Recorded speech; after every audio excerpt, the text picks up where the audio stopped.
Ngithanda ukulibingelela lonke ngegama lenkosi yethu Jesu Kristu. Namhlanje sifunda isifundo sethu sibuyela kusahluko sesithathu sika Revelation. Isambulo impendulo yokwesaba kwethu. Sifunda ngebandla leSardis. Ibandla leSardis ulithola kusambulo isahluko ngo-3 iverse 1 kusiya ku-6. Ibandla leSardis leli bandla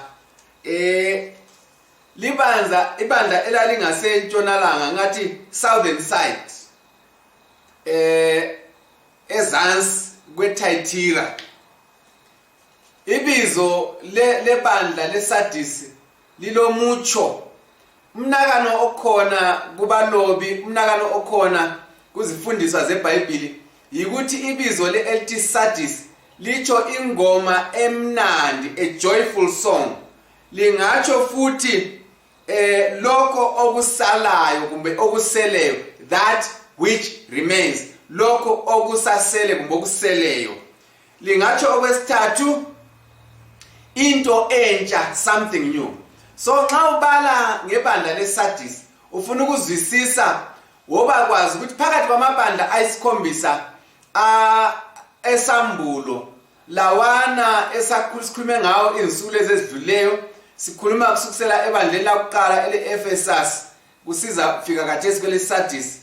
Ibandla leSardis libandla elaziwayo eBhayibhelini njengomuzi. Indawo yeSardis yaziwa njengomuzi owawuphakeme kakhulu kwezomkhonomi. Lalifiki kuPergamos, kalifiki kuEphesus, kodwa ngodumo lihamba lalo likhanya ukuthi ezomkhonomi zaziphakeme eSardis. So it's an economic hub yesikhathi sakhona. Ngakho ke ibandla leSardis liyaziwa lapha kuzakhulunywa inkulumo ngalo leli bandla.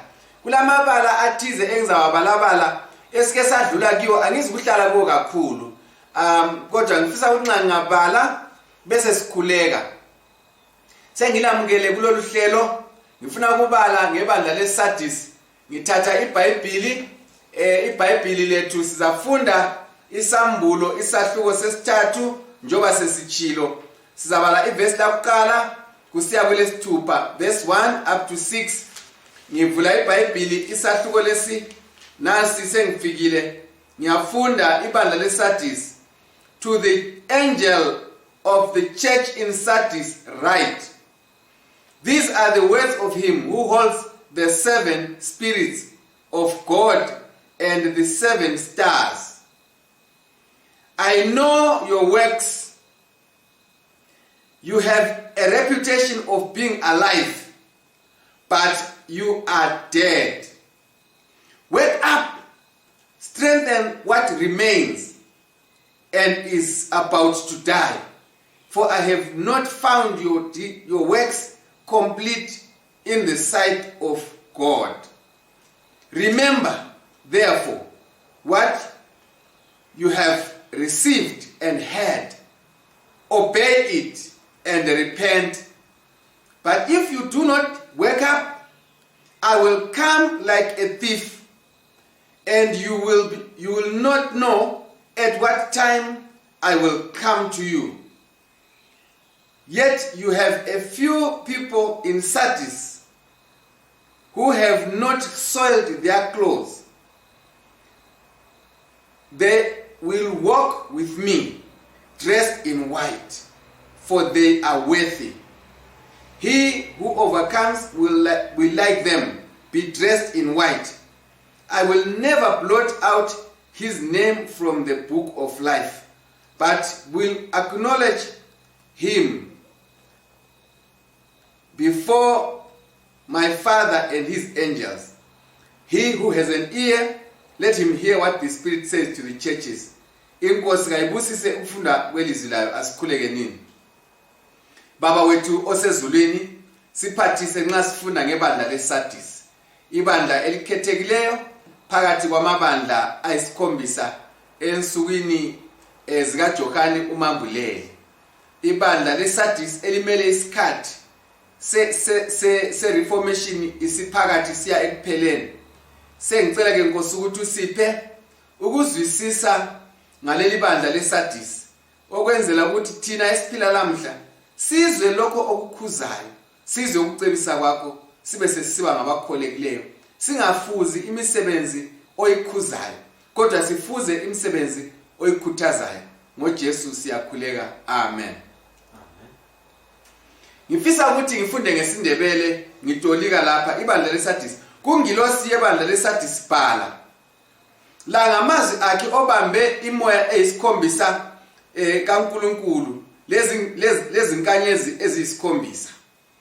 Ngiyayazi imisebenzi yakho ukuthi ulebizo lokuthi uyaphila kodwa ufile. Vuka, qinisa kumbe vuselela lokho okusaseleyo osekuza kufa. Ngoba kangibonanga ngangitholanga imisebenzi elungileyo kuwe emehlweni kaNkulunkulu. Khumbula ngakho ke ukuthi kuyini owakwamukelayo, wakuzwayo, lwakwamukelayo, kulalele uphenduke. Ngoba uba ungavuki ngizakufika njengesela. Awuzukuba kwazi lesikhathi engizakufika ngaso. Kepha-ke kukhona abantu eSardis abangakangcoliswa, abalengubo zabo ezingangcoliswanga. Baza kuhamba nami begqoke ezimhlophe ngoba bafanele. Lo onqobayo njengabo uza kugqokiswa ezimhlophe. Angizukususa ibizo lakhe encwadini yokuphila, kodwa ngizakumvuma ibizo lakhe phambi kwaBaba laphambi kwezingilosi. Olendlebe makezwe lokho umoya akutshoyo emabandleni. Sengifundile ibala elikusambulo lapha ngeSardis. Ibandla leSardis nxa uliveza nxa ngikhuluma ngalesi sigaba engakhuluma ngaso ukuthi incwadi lezi ungazithatha uzifanise lesivumelwano, lencwadi yesivumelwano esathi icovenant. Nxa uzithatha njengecovenant uzakufunda ukuthi umugca wokuqala ukuthi la ngamazwi alo olenkanyezi eziyisikhombisa le moya eyisikhombisa kaNkulunkulu.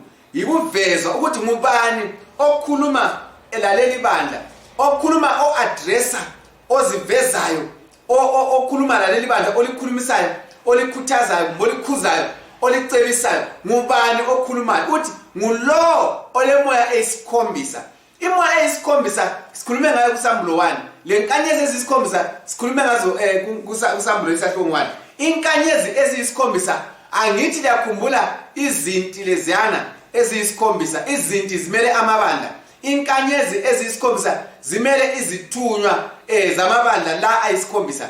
Ke imoya le okuthiwa imoya eyisikhombisa sikhulumile ukuthi umoya kaNkulunkulu ngokuphelela kwakhe ngesiqu sakhe, ukuphelela kolwazi, iwisdom, lolwazi lukaNkulunkulu lokuthungamela kamoya, umoya oyingcwele kumele ukuphelela u7 spirits, umele ukuphela ukukhona kukaNkulunkulu kuleso sikhathi. So nxa kukhulunywa lapha ngalo ophethe imoya eyisikhombisa, kukhulunywa ngomoya oyingcwele ngokuphelela kwakhe ngesiqu sakhe, ukuphelela kwakhe ukuthi asebenze phakathi kwaleli bandla.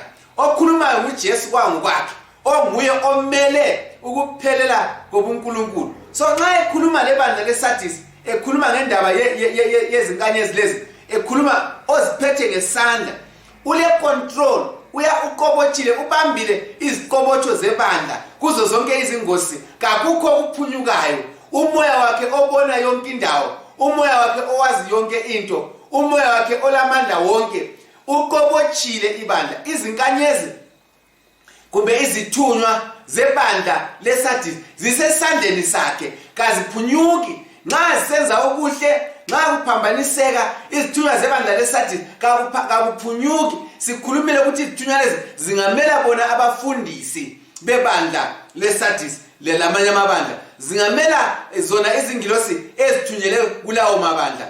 Ngifisa ukuveza sobala ukuthi angikhathalike kakhulu ngokuthi sigxilise imiqondo yethu kuzinkanyezi lezi, ngoba udaba kaluyi ezinkanyezini, yebo ludlula kulezo zinkanyezi kumbe kulezo zinceko kulezo zithunywa zebandla leSardis leso sithunywa sebandla leSardis kodwa luya ebandleni leSardis. So ngifuna ukuthi sibeke imkhumbulo yethu kulelo bandla leSardis sikhumbule ukuthi sike sakhuluma ngendaba yemisebenzi ukuthi uJesu nxa esithi ngiyayazi imisebenzi yakho uthi ngiyasazi isimilo sakho ngiyakwazi ukulunga kwakho ngiyazazi izimvo zakho izifiso zakho ngiyakwazi osukwenzile ngeke ngakhuluma ngazi ngafanekisa ukuthi nxa sikhuluma ngemisebenzi sikhuluma ngecharacter sikhuluma ngesimilo sikhuluma ngokuphelela sikhuluma ngeintegrity sikhuluma ngakho konke ukuthi ibandla leSardis kuthiwa ngiyayazi imisebenzi yakho ungopheleleyo yini uyahawukela abaswelayo yini uyaphathisa izintandane yini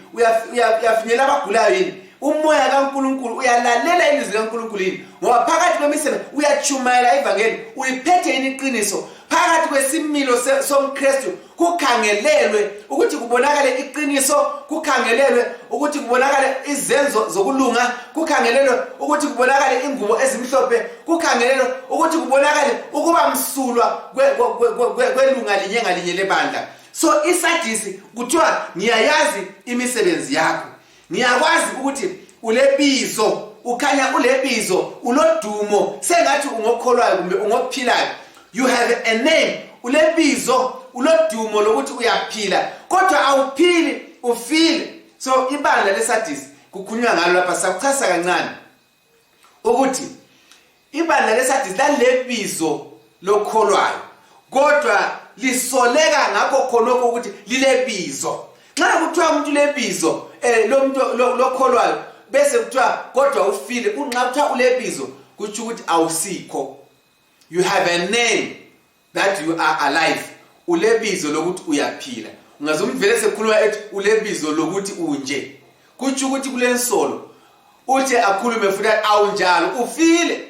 So ibandla leSardis lalingathi libandla elivuthayo kodwa babevutha ngaphandle izinhliziyo zikhatshana kwaNkulunkulu babevutha ngemboniso babe senza sengathi bayakholwa bona ingaphakathi ingekho kuNkulunkulu babe leform okuthiwa isimo sokukhonza kodwa amandla akho engekho ebandleni laseSardis.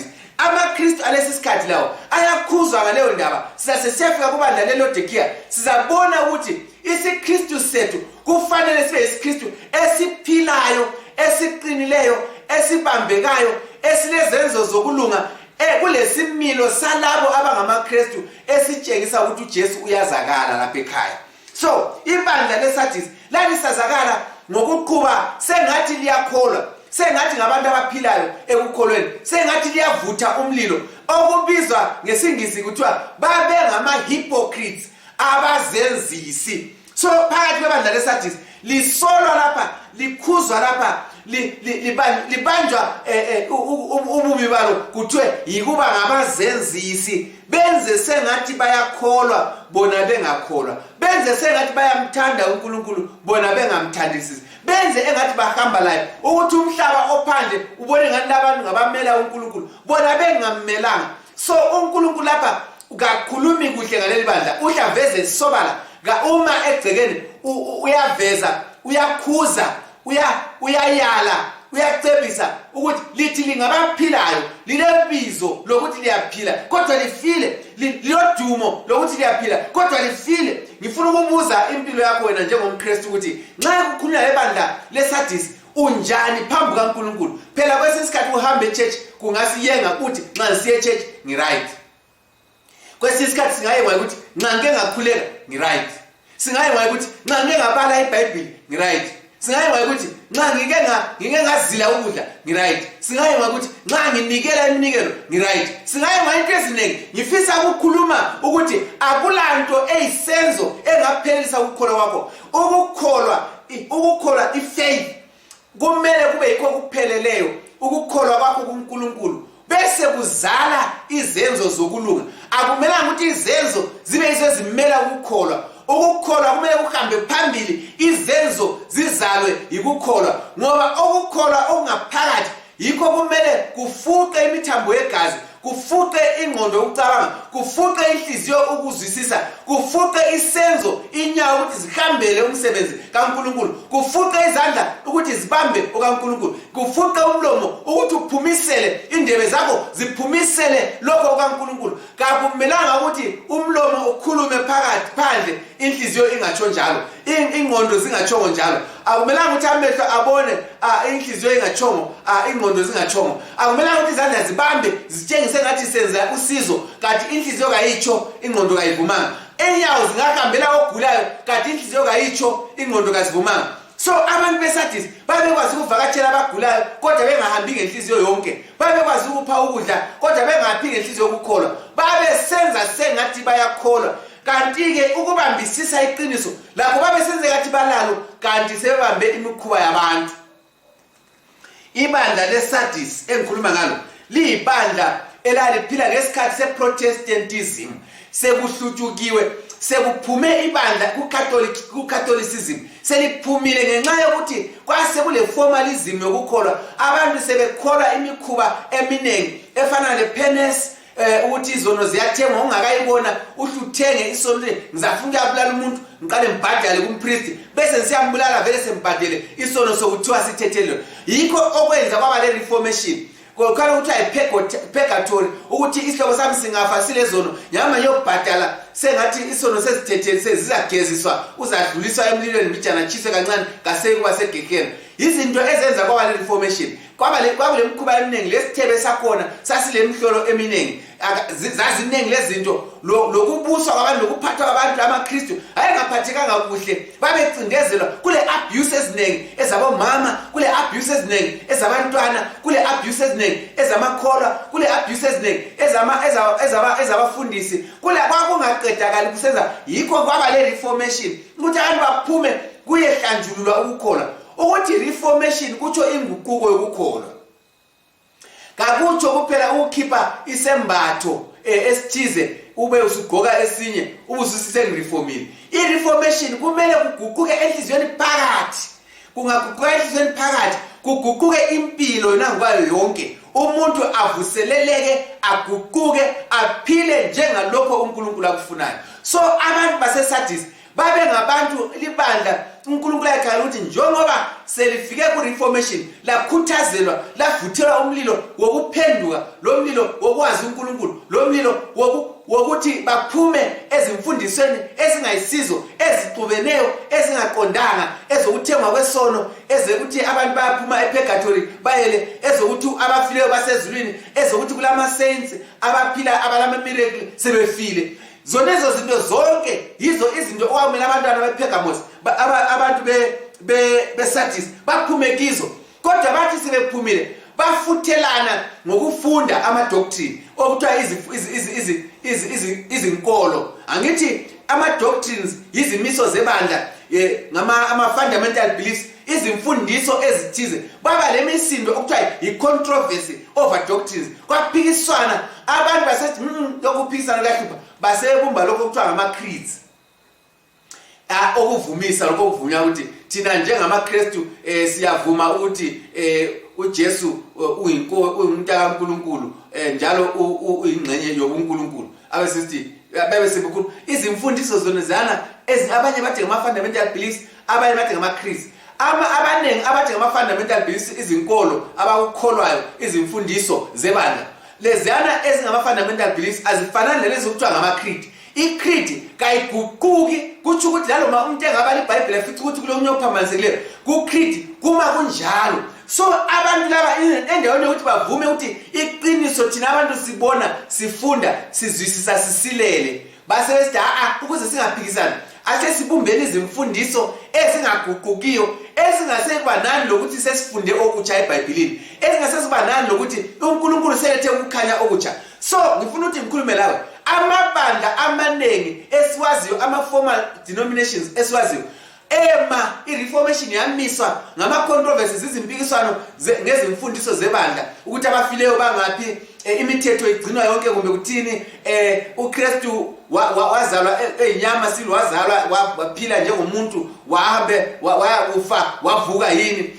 uyeza ngokwesibili izimfundiso zonezo ezinengi ezenza ukuthi isikristu sibe isikristu kwaphikiswana ukuthi kumanjani ukuthi isimo sika Kristu sinjani ukuthiwa i-nature, the nature of Christ ukuthi unjani uKristu kwathi kuphikiswana basebevumelana kabaningi ukuthi hayi asibumbeni imfundiso eziminjalo ezingasaguqukiyo kuze kube lalamhla amanye amabandla konoko kwabunjwa ngaliyani iminyaka yabo 1700 lalamhla lapho bekholwa khona kuyana kungelanda ukuthi bafunde iBhayibheli balibona babhala isiGreek babhala isiHebheru babhala zonke izindimi bakhangela bahlola babona futhi ukuthi kulezi izinto ezazingananzelekanga ngalabana abafunda babeka lezo zimfundiso ngenxa yalokho babambelele emfundisweni esileleyo yikho ke lapha uJesu nxa ekhuluma leli bandla uthi ngiyayazi imisebenzi yakho ngiyakwazi ukuthi ulebizo lokuthi uyaphila kodwa ufile ngoba ubambele kuformalism ukukholwa okuqandayo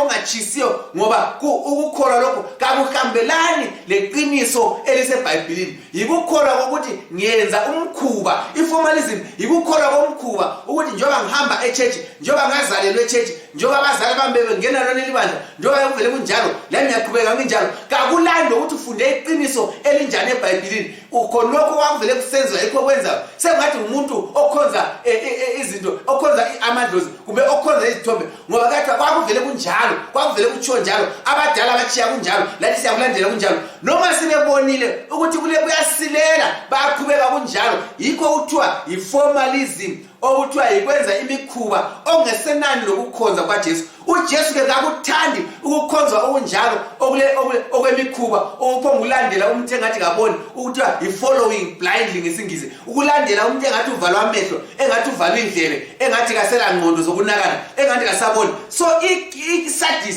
ibandla leSardis lisolakala ngokuthi lifile ngoba bangama hypocrite kabazwisisi ukuthi uNkulunkulu ufuna ukukholwa abamkhonza ukuthi kabamkhonze ngomoya la ngeqiniso hathi ngemikhuba ngibuyele futhi so kwakulana lapha endaweni ukuthi babe ngama-Protestant abaphikisana lama-religious abuses ukuphanjaniswa lokucindezelwa kwabantu kwezokukholwa abaphikisana abaguqukileyo abaphikisana lokungaguquki ungavuseleki ungafundi ukukhula nsuku zonke abaphikisana lezi mfundiso eziphambeneyo so ama-reformers ngabaphikisana lazo zonke imfundiso ezonakeleyo abaphikisana labafundisi bamanga okuthiwa ama-false teachers laba-prophecies amanga laba-prophets amanga okuthiwa ama-false prophets abaphikisana laba abazibiza athi bangapostoli kodwa bengakhuluma into ezeleqiniso bengavezi izithelo zokukholwa so ama-Protestants kabavumelani lesiprofeti samanga lama-prophet bamanga abavumelani nama-teacher amanga osingabafundisi bamanga abavumelani ama-Protestants kabavumelani labapostoli bamanga abazithi bangabapostoli bona bengasomapostoli ama-Protestant akholwa ukuthi uJesu ukhona phakathi kwebandla uyalifutha ukuze liguquke uyalifutha ukuze livuseleleke asilo bandla eliphila ngemikhuba libandla eliphila ngokuthi usho kanje uJehova that said the Lord libandla elithi umuntu angeke aphila ngesinkwa kuphela kodwa uzaphila ngelizwi linye ngalinye eliphuma emlonyeni kaNkulunkulu ngifisa ukuthi unanzelele ukuthi ibandla leSardis lalise lihlukile lalingekho kulezo zinto so endaweni ukuthi libe li-Protestant church libe i-Reformed church libe i-Revived church libe libandla elivuselelekileyo libe libandla eliguqukileyo libe libandla elihlubukileyo emntweni zamanga eliphumileyo emfundisweni ezingaqedakaliyo eliphumileyo engathi kuseBhabhiloni ali ibandla leSardis labuyela laba kumikhuba engavumelwa nguNkulunkulu ngidlule kancane kuthiwa ke kubandla leSardis isicebisi vuka ngoba kumbe vuka buye futhi vuselela lokho okuseleyo ngiyayibonga inkosi osekuphosa kwesekufeni vuka vuselela lokho okusakubambile iqiniso olizwileyo la lokho okade sakubambisisile obese osekunganako sekusifa ngibonga inkosi ukuthi iyaveza ukuthi phakathi eSardis kukhona umthonselanyana weqiniso phakathi empilweni yakho usasekhona umthonselana weqiniso kulovadlwana kulovalo lokuthi umthetho kaNkulunkulu kumele ugcine kulovalo lokuthi kumele ukholwe uJesu kulovalo lokuthi imisebenzi kumele impompoze enhliziyweni egcwele ngoba egcwele ngoJesu ukuthi umoya kaNkulunkulu abe ngumthungameli wempilo kulovalo lokuthi ubalekele isono nxa kusasele kunjalo uNkulunkulu ufisa ukuthi umkhonze ngomoya langeqiniso vuselela lokho kuseleyo strengthen arise awake vuka uqinise lokho kuseleyo bambisisa nyathela engathi uqinile uhamba eqinisweni ulandele izimiso ezeqiniso ngifisa ukufisela kuhle mhlobo wami othandekayo ukuthi uNkulunkulu uyasithanda uNkulunkulu uthembe wena ukuthi uzavuka uvusele ngoba kulesixwayiso la uba ungasavukanga kulesixwayiso la uba ungasavuselanga kulesixwayiso la uba ungasenzanga lokho ukuthi uzalahlekelwa kakhulu uthi imbali la uthi vuka vuselela lokho kuzokusele osekuphosa ukufa ngoba ngitholile ukuthi imisebenzi yakho okwakathesi kayimihle phambi kaNkulunkulu ngibone ukuthi kuze kube manje imisebenzi yakho kayimihle phambi kaNkulunkulu ngifuna ukukhuluma la komzuzwana ngicela ukuthi ume unakane kancane nxa uNkulunkulu uJesu engeza namhla impilo yakho imi ngaphi nxa uJesu engakhetha ukuthi umusa uvalwe ukuthi abasindisiweyo sebesindisiwe abangasindiswanga abasasindiswa futhi laphana okuzafika khona sisibala isambulo 22 okuthiwa olungileyo kahlale elungile omubi kahlale emubi olensila kahlale elensila kuthiwa let the holy be holy still ongcwele kabe ngcwele njalo ongangcwele kangabi ngcwele futhi olensila kahlale njani elensila kuzafika usuku kuvalwa umusa impilo yakho yakuma ngaphi nxa singathi lolo lusuku ngolwalamhla uzakuma unjani phambi kaNkulunkulu uyahamba eChurch ngemikhuba uyahamba eChurch ngokuthi kwavele kwathiwa kuyahanjwa ngekhaya uyakhuleka nje ngenxa ukuthi kumele ukhuleke kakusikho kokuphuma enhliziyweni kakusikho kokukholwa kakula kuzisola okubambekayo kakula kuphuma esonweni wenza nje umkhuba nxa uthi uNkulunkulu ngicela ungithethele awukhulumi ngokuguquka lokuchiya isono ukhuluma ukuthi nje ulovalo ukuthi sekile enhloni mbijana ngifisa ukwasamzalwane uNkulunkulu uyakuthanda ukhuthaza wena namhla ukuthi vuka isikhathi sesiphelile njengathi siphila ngalesi sikhathi salezi insuku siyabona coronavirus siyabona ukuzamazama komhlaba siyabona ukuwa kwezomnotho emhlabeni wonke siyabona ukusanganisa kwengqondo ngahambe eAmerica kusanganisekile ngahambe eChina kusanganisekile ngahambe eIndia kusanganisekile ngahamba eFrance kusanganisekile ngahamba eItaly kusanganisekile ngahamba eBritain kusanganisekile ngahamba eRussia ngahamba eMiddle East kusanganisekile kuyahlupha umhlaba uyantengezela ingathi ungadilika uNkulunkulu uyakhuluma ngezibonakaliso ezipheleleyo ukuthi uJesu seduze kubuya wonke ongizwayo nxa ungilalele mzalwane othandekayo vuka vuselela ukholwa kwakho balekela ulaka balekela ukufa balekela ukulahlwa sindiswa mhlobo wami othandekayo ngiyakukhuthaza ukuthi sifunda namhlanje ebandla leSardis elikhuzwa uNkulunkulu ukuthi uNkulunkulu ukhuluma mgceke ukuthi ukukholwa kwakho kangikuboni kuhle impilo yakho kangiyiboni kuhle imisebenzi yakho kangiyiboni ukuthi ingakwenza usindiswe ngenxa yalokho ngiyakhuthaza ukuthi vuka shiyana lesono nxa ukwazi ukuthi ebudlelwaneni bakho lomkakho kakuright lungisa nxa ukwazi ukuthi awuziphathi kuhle njengobulili obulungileyo ukuthi awusakwazi ukuyindoda kumbe umama lungisa kumbe awusakwazi ukuthi vele kuphunywa nani kungenwa njani lungisa nxa ungakwazi ukuthi umuntu kathathe umama oyedwa ahlale laye ethembekile kumbe ungakwazi ukuthi umama kumele endele endodeni eyodwa ahlale laye ethembekile nxa usenza impilo engahlambulukanga uhamba eChurch uthi uyakhuluma uJesu uthi kakulunganga uyenza umkhuba uzozibonakalisa phambi kwami ungalunganga kawuphenduki kawuzami lokuguquka uNkulunkulu uyayizonda impilo yomuntu obuya kuye sengathi uyafuna ukuguquka kodwa engaguquki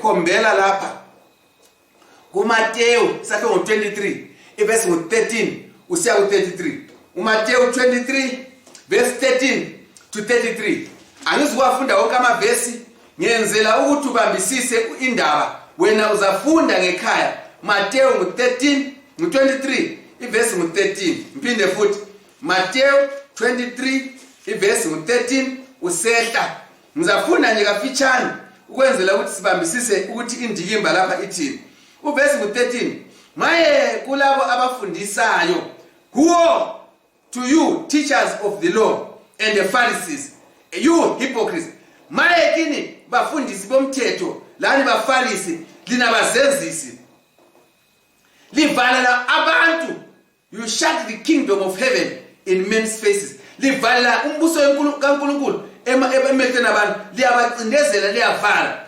You yourselves do not enter. Lani futhi kalingeni. You will let those enter who are trying. Alivumela labo abazamayo ukuthi basondele. Kukhulunywa lapha ngamateacher labafundisi abafundisa into ezingasizoqiniso abavalela abantu ukuthi bangene embusweni kaNkulunkulu. Iverse le isihloko zami ethandekayo is serious. Kulabantu abaningi abenze ngani bangabafundisi. Kulabantu abaningi abenze ngani bafundisa iqiniso. Kulabantu abaningi abazitshaya abapostoli. Kulabantu abaningi abazitshaya abaprofeti. Kulabantu abaningi abazitshaya bona abafundisi beqiniso. Kodwa befundisa into ezehluke ezibalekelana leqiniso leBhayibheli ezivele zikhatshana uzwe futhi umuntu wakhona nxa ekhuluma into yakhona vele kayikho ngitshola kancane eBhayibhelini. Thina lathi esikholwa silandelelana into ezinjalo. So lapha ngifuna ukufunda la kuthiwa maye kulabo bafundisi. Bese kuthiwa kuverse 15.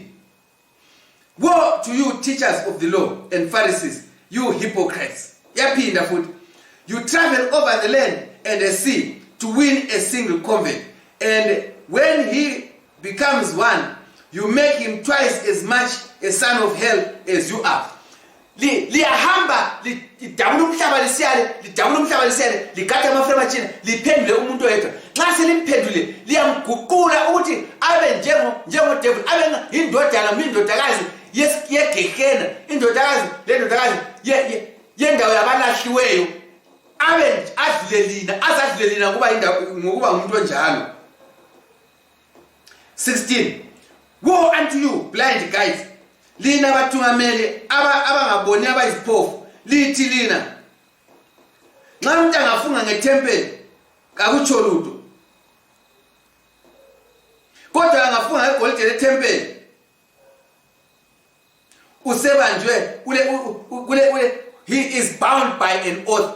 Ulomlando wokugcwalisa. So umuntu nxa ebuya nje church engala minikelo hayi kalandaba. Nxa esibuya elethe ekhuluma ngeminikelo esithi usemelabise iminikelo leyo kuyakhuzwa la. Lina bazenzisi elizenza abakhulu. Igolide yilo elikhulu yini kule tempeli kaNkulunkulu elenza lelo golide libe ngcwele.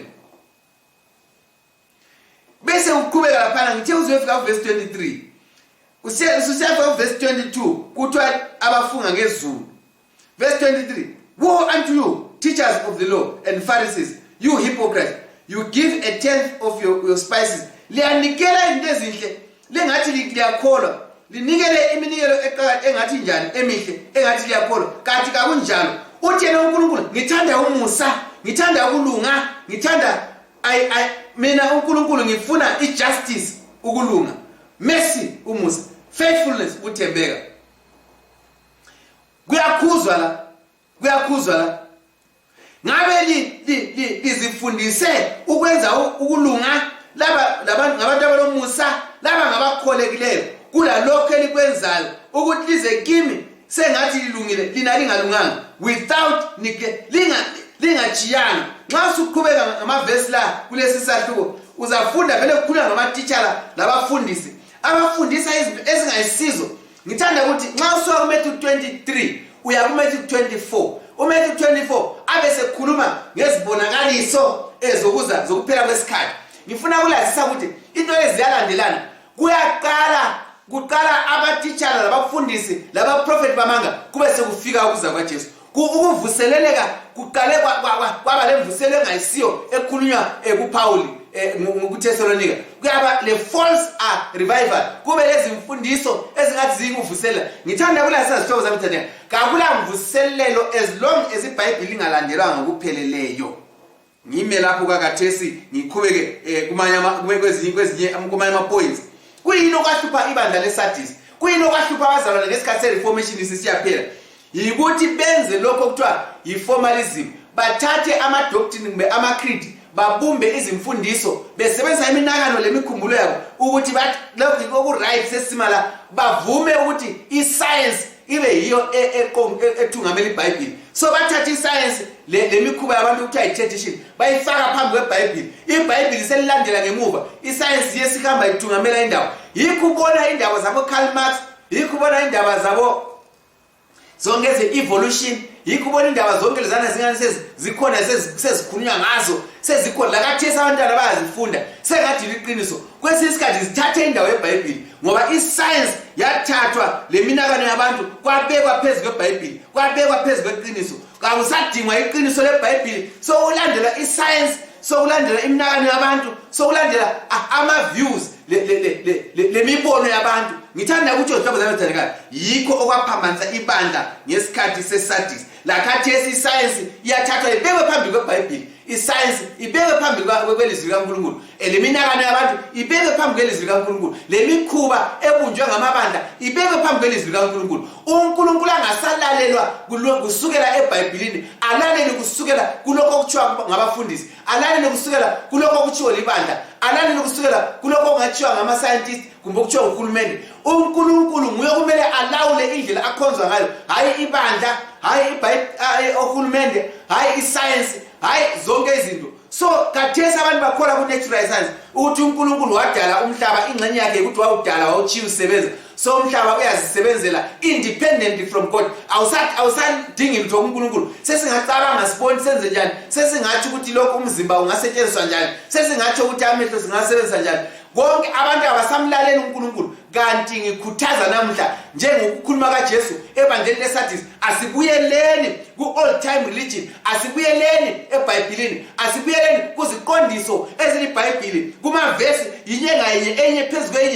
phezu kwenye ukuze sifunde sazi silandele intando kaNkulunkulu ngifisa ukuthi ingayikhatshana ngifuna ukuyigoqa masinyane ngifuna ukufunda uMateyu 24 lapho uJesu uthe esekhuluma lebandla leSadis angithi uthe vukani ngoba khumbulani ukuthi lapho eliwe khona livuselele lokho elikubambi liphenduke uthi nxa sengasaphenduke kanga if you will not work I will come to you like a thief semfika kuyenda nxa lingasavukanga ngizakuza kini njengesela alisikuba sazi isikhathi ngifuna ukuyifunda livesi yona lefanana sengivule vele uMateyu 24 ngifuna ukubala ivesi 43 ivesi ezasikhuthaza Matthew 24 verse 43 ithi ke iBhayibheli kuvesi 43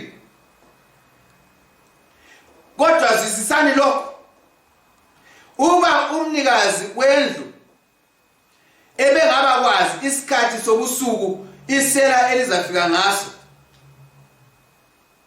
ubezaqhubeka elindile engavumi ukuthi indlu yakhe igqekezwe verse 44 lani-ke hlalani lilindile ngoba indodana yomuntu izakuza ngehola ngesikhathi engalindele ngithanda ukuthi lapha kwesikukhulunywa ke umfanekiso iparable yomninimuzi owachiyela izisebenzi zakhe ukulinda wabika ngesikhathi zingalindele wazifica zingenzanga okumele kwenziwe uJesu uthi ngizafika njengesela ngizafika lingaqaphelanga ngizafika lethuke kuza akusoze kulilungele indaba le ekhulunywa lapha nxa ngiyafika njengesela indaba ekhuluma ikhangele ukuza kwesibili kukaJesu ikhuluma nxa ufuna ukuyibambisisa kahle ikhuluma ngale ukuza kwesibili kaJesu ungayifunda la kusambulo futhi phambili kusambulo 16 kodwa emfuna ukuthi ngikutsho lapha ukuthi indaba le indaba yokuza kukaJesu uzafica silibele singazi sithathwe ngesurprise sibe sesilahlwa ngiyakukhuza mzalwane ngiyakukhuthaza mzalwane ngiyakubonisa mzalwane ngiyakucebisa mzalwane vuselela okuseleyo kweqiniso olalo vuselela vuka ume ngenyawo zakho umkhonze uJesu ngomoya la ngeqiniso abe sekhuluma lapha esesiyaphetha la ngizakuza njengesela ngesikhathi lingaqaphele ngilifice lilibele kusambulo ngale phambili kusambulo chapter 16 uthi ngiyalifica lenqunu ngilifice lenqunu lize liyangeke so kangifisi mzalwane ngakho kangifisi ukuthi uJesu afice impilo yakho ingahlambulukanga akufice unqunu uhambaze uyangeke ulahlwe uyakhuthaza lapha esisithi ke kodwa ke ngiyabonga ukuthi phakathi eSadis bakhona abalengubo zabo abazigcine ezimhlophe ezithenke uthi yena bonabo abalengubo zabo abazigcina zithe mhlophe zithenke ngizakuhamba labo, I will walk with them ngoba bafanele, ngizakuhamba labo ngoba bafanele. Nxa ukuthi uNkulunkulu ekhuluma ngawe, nxa ekhuluma ngempilo yakho ukuthi bakhona esitsho lawe ukuthi ngomunye wabaphelele, uthi uyahamba ulengubo ezimhlophe, ngamanye amazwi uhlambulukile, ngamanye amazwi ugqokiswe ukulunga kwaJesu, ngamanye amazwi ulungele embuso ukudlala umuntu uJesu engabuya uyahamba ekhaya uyehlangana naye emkhathini liyephila ebunaphakade. Ngiyakukhuthaza mzalwane, hlambulula impilo yakho ube ngomunye walabo abakhamba phakathi kwesikhathi sethu esiphila ngaso, njengalabo athi nxa uJesu bakhangele, nxa uNkulunkulu ebakhangele esezulwini ubona beyilabo abalengubo ezimhlophe, abalempilo ehlambulukileyo, abale-integrity, abalobuqotho bempilo, abathembekileyo, abalalelayo, abamlandelayo, ababiza ukuthi ngabalungileyo, the righteous, the saints. Nxa ungaba ngomunye walabo uthi ngizahamba labo, ngihamba labo ngoba bafanele ukuthi ngihambe labo, bafanele ukuhlangana lami, bafanele ukubusiswa yimi, bafanele ukuphila nami. uNkulunkulu akubusise nxa ungomunye walabo abaphilayo kulesi sikhathi esiphila kiso, beyilabo uNkulunkulu athi nxa ebakhangele athi balungile, athi bembethe ezimhlophe zikaJesu, athi bagqokiswe ukulunga kwaJesu, izono zabo zithethelele, umpristi wabo ubamele, bahlanjululiwe, bami bemsulwa phambi kwesihlalo sobukhosi. So esadisi kuthiwa babekhona, noma ibandla leli lingabukeki kodwa babekhona, lakathesi lingabukeki ibandla, ibandla kuhlanganisekile kungasaqedakali,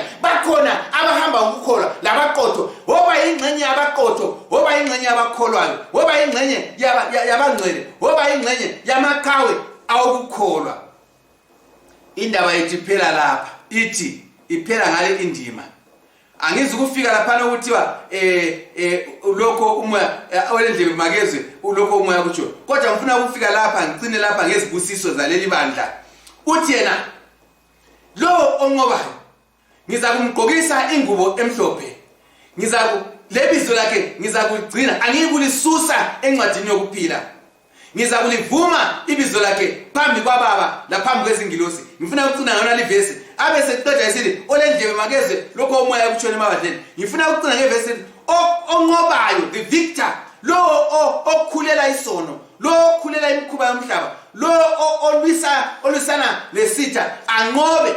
Ngizakumupha indlela emangaza, ngizamgqokisa ingubo yokulunga, ngamanye amazwi ngizamupha impilo engapheliyo, ngizakuthi ulungile. Impilo kaJesu izathatha ingxenye yakhe, yena athathe ingxenye kaJesu. So uzakuba umntwana kaNkulunkulu, agqokise ukulunga lobungcwele, amukeleke kuNkulunkulu. Ngamanye amazwi uzakungena emzini kaNkulunkulu ngesango.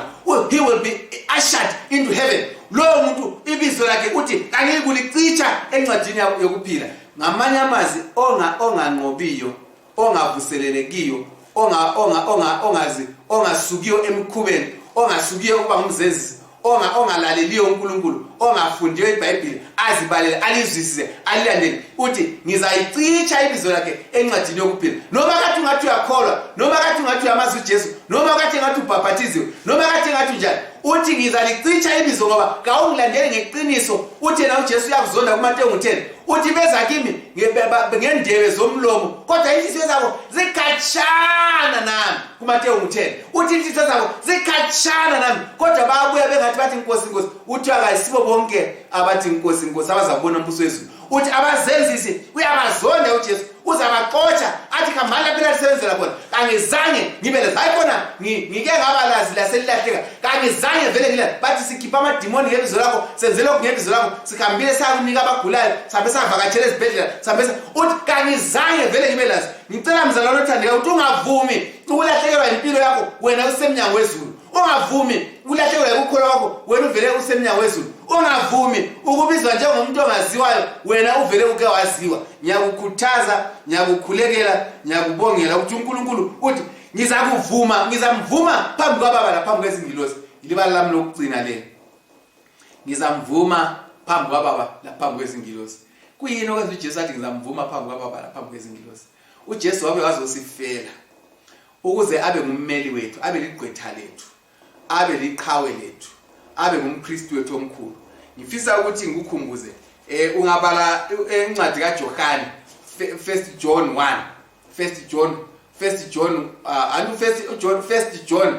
2 uverse 1 usehla. 1 John 2 uthi little children nxa lingawoni ngikhuluma lalo lingoni kodwa lingona lilommeli. You have a mediator, you have an intercessor. Kulommeli wena oligqwetha lelo olidefender phambi kwesihlalo so uthi ngizalimela ngizalikhulumela. Why esitsho njalo? Angithi uNkulunkulu usoliwe ukuthi umbuso wakhe ulochuku. Angithi uNkulunkulu usoliwe ukuthi ngumbulali. Angithi uNkulunkulu usoliwe ukuthi kayenzi kuhle nguSathane. Uthi yena ngizamela phambi izingilosi lazo zazinemibuzo engakaphendulwa. Imibuzo yezingilosi ezingawanga izaphendula ngokubona uJesu sesisindiswa ukuthi uNkulunkulu kalahli abalungileyo. uNkulunkulu ulahla kuphela ababi. Yikho kumele ukuthi kwehlukane ababi labalungileyo. Ukwenza ukuthi uNkulunkulu umbuso ngelinye ilanga kuthiwe ukwahlulela kwakho kulungile. uNkulunkulu sesehlukanisa phakathi kwezimvu laphakathi kwembuzi. Wena ngena ube ingxenye yezimvu zikaNkulunkulu. Ungabi ingxenye yezimbuzi. Ungabi ingxenye yombuso kaSathane. Ungabi ingxenye yabalahlwayo. Woba ingxenye yombuso kaNkulunkulu ngoba kuza kwehlukaniswa. Bese lezi ngilosi labo bonke ababukeleyo, labo bonke abalahliweyo, labo bonke abasindiswe baza kuthi ukwahlulela kwakho kulungile Nkosi. Umbuso wakho ulungile. Babe sebephila lo nkulunkulu ingunaphakade. Ngifisa sikhuleke sonke. Busiseka mzalwane, usiza usondela usiba ingxenye yezimvu. Usiza usondela uvuseleleke. Usiza usondela ubambisisa lokho lakho. Usiza usondela ungena eBhayibhelini. Usiza usondela umkhonza uNkulunkulu ngomoya langeqiniso. Asikhuleke. Baba wethu osezulwini, umusa wakho ulungile. Sifunde ke bandla leSardis. Phila phakathi kwethu usisize kungonakala. Bese sengathi sesilibele, sesiphila ngokwemkhuba, sesiphonga ukuhamba nje eChurch, sesiphonga ukukhuleka nje, into okuthiwa iformalism, okuthiwa yikuba umzenzisi, okuba umuntu ophila ngemikhuba, ongasabambisisiyo, ongavuthiyo, kodwa abantu nxa besikhangele bathi siyaphila ngoba siyahamba eChurch insuku zonke, nxa besikhangele bathi siyaphila ngoba siyakhuleka insuku zonke, nxa besikhangele bathi siyaphila ngoba siyanikela iminikelo, nxa besikhangele bathi siyaphila ngoba siyavakatshela abagulayo. Kodwa Nkosi impilo zethu bese zicikizekile ngaphakathi ukukholwa kwethu bese kufile, ngaphakathi engqondweni zethu bese silibele. Sisize sivuseleleke kuphelele ukukholwa kwethu phambi kobuso wakho ukuze sisindiswe ngomhla wokuza kwakho ngumthandazo wethu ngegama likaJesu Inkosi yethu. Amen.